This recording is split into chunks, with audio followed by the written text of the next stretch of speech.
How you guys doing? My name is Sean Ennis. I'm going to walk you through the overuse of painkillers, specifically among professional athletes.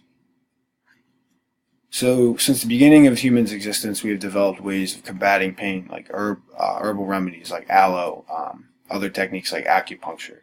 And with the turn of the 20th century came opioid painkillers, and they became commercialized and their popularity increased, and so did dependencies and addictions to them. Today, it's one of the biggest precursors in heroin use, and the epidemic has spread to professional athletes, and it's kind of put it in the issue in the spotlight a little bit more.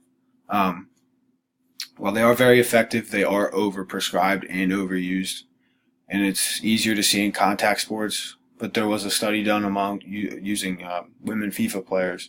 It showed their overall increased medication use, like anti-inflammatories, painkillers, and muscle relaxers.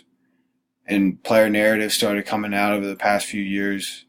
Wally Chambers was one of the first players to hint at the issue. Brett Favre was a pioneer. He was one of the first to admit to his opioid painkiller addiction. Kyle Turley described the time after an away game on the plane when doctors were just rolling carts down the aisles, just handing out whatever painkillers the players wanted. Right now, in leagues around the nation, there are zero tolerance policies for recreational drugs and performance enhancing drugs. There's no regulation on prescription painkillers, really.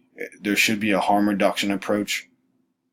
It doesn't really make any sense to me because painkillers they're dangerous addiction wise, and they numb you to the pain. So if a player's on them during a game, they get hurt. They don't feel it, and they keep playing. It makes the injury a lot worse, especially if it's a head injury.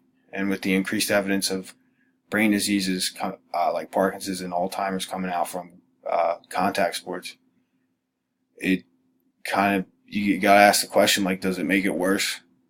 And both issues regarding painkillers and brain injuries have been met with silence from the NFL, but more research needs to be done to figure out the risks associated with taking painkillers and playing a contact sport, because they're basically being handed out to these players, and